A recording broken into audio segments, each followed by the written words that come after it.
Call it addition by subtraction. New York Jets picked up their second win of the year last week. It was a pretty special day for them. 40, 50. One man to beat, and he's going to score 99 yards. They put their one-game win streak on the line versus the Patriots, New England's win streak, now sitting at 7. So that'll do it. The Patriots walk off the field with another road win. Patriots 8-2 now. Bills, who they have the tiebreaker with, at 6-3, and now they get the last place team in the division, can't pull a Buffalo and win a big game, and then miss the layup the next week. Drake May's 100-plus rate streak came to an end last week in a game that still saw him throw for 270 yards and a TD, healthy 8.7 per attempt, so he's not coming in cold by any means. Going down the field, they've got the big play. There he goes, running down the sideline is Williams. Pats put up 28 points on Tampa Bay, so Jets looking at an offense that's clicked for 24 or more in 5 straight. A catch and a toe tap. Diggs is having a game. They're now one of those teams that can score plenty of points even when they go 5 for 14 on third down and only cross the 20 once. But hey, who needs Sauce and Quinnen? The New York defense May takes on next held it down to 20 points last week to help propel them to victory. 6 for 16 on third down, only 2 red zone trips allowed. And this one's going to be ruled incomplete, looking for Judkins out of the backfield. Gang Green has held 3 of their last 4 opponents under 21 points. Sure, Cleveland and Carolina are 2 of those opponents, can only play who's in front of you. And that was Dylan Gabriel last week. Gave up 2 first-half touchdowns to him, but held him to 17 for 32 passing, just 167 yards, only 5.2 per attempt for a sub-90 rating.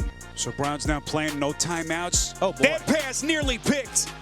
That brought their season rate down to 103, so stopping the pass hasn't been their thing big picture, and neither has sacking the quarterback, but their pass rush is grooving into this matchup. They cracked a Gabriel Sixer in their win, Will McDonald punching his way through to Polk High School Hall of Fame status with 4 sacks in 1 game. Al would be impressed. Gabriel steps up. Gabriel nearly had the football knocked loose. Will McDonald. May only took 1 sack for 1 yard lost. Huge turnaround as he'd been dropped 6 times in back-to-back games prior to last week. Made it easier for him to hook up with Mac Hollins for 106 yards. He targeted him 10 times. That led the team. Going to go deep again. He's got a man open, and it's caught in stride by Hollins. He's pulled an 85-plus in 2 of his last 3 games. May hit Kyle Williams for 1 pass. The rookie turned it into a 72-yard touchdown. You called it. Here's the big play, 72 yards to the rookie from Washington State. May didn't have booty, so he went with the guy who digs booty for a touchdown and 46 yards. And now throws down the middle to Diggs, down at the 42-yard line.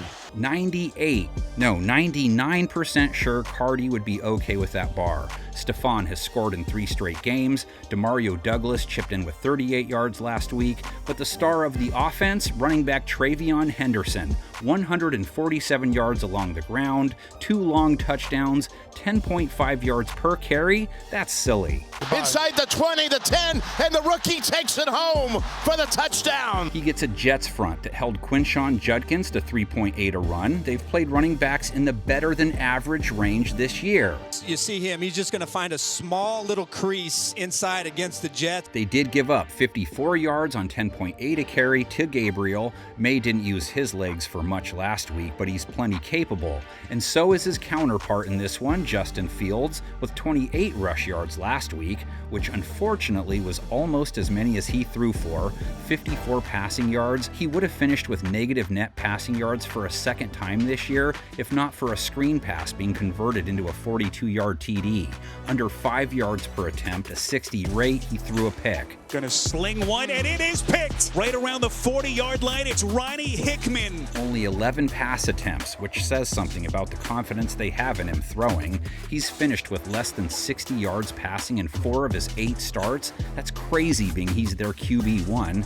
The New England secondary he faces didn't lock it down last week, gave up 3 touchdowns to Baker Mayfield, no picks, rating allowed over 100, 270-plus yards, gave up 115 and a score to Emeka Egbuka, Soroka, 82 yards to Cade Otton, gave up 2 touchdowns to Tez Johnson, just 2 sacks on 43 pass attempts. Defense gave in to 23 points. Now flush, now throws, and it's caught! It's caught on the sideline in the end zone! They also held Baker to less than 6.5 yards per attempt, only allowed 1 pass play of 20-plus yards, held the Bucs to 5 for 13 on 3rd down. New York's offense only accounted for 13 points in their win. 2 special team touchdowns, 3 for 11 on 3rd down, only 2 red zone trips, didn't convert either. A great job by McGuire to just work upfield and get his hands on Breece Hall. Jets, less than 14 points in 3 of their last 4. All New England's defensive attention should fall on Breece Hall. He was the only source of offensive production last week. 83 rush yards on 4 a carry, took that pass 42 yards to the paint. Field, Breece Hall, easy access, big play for a touchdown.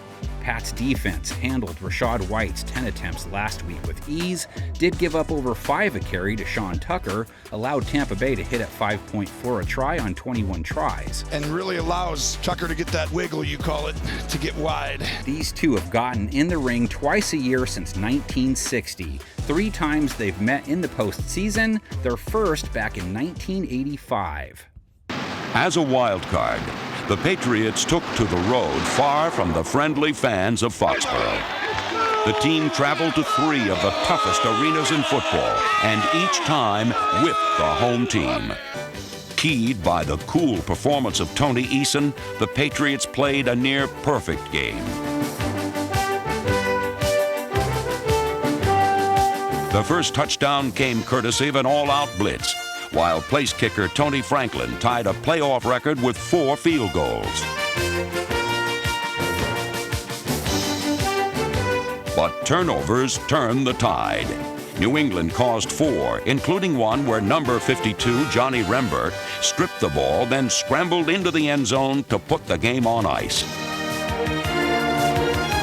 The historical victory was the Patriots' first postseason win since the old AFL.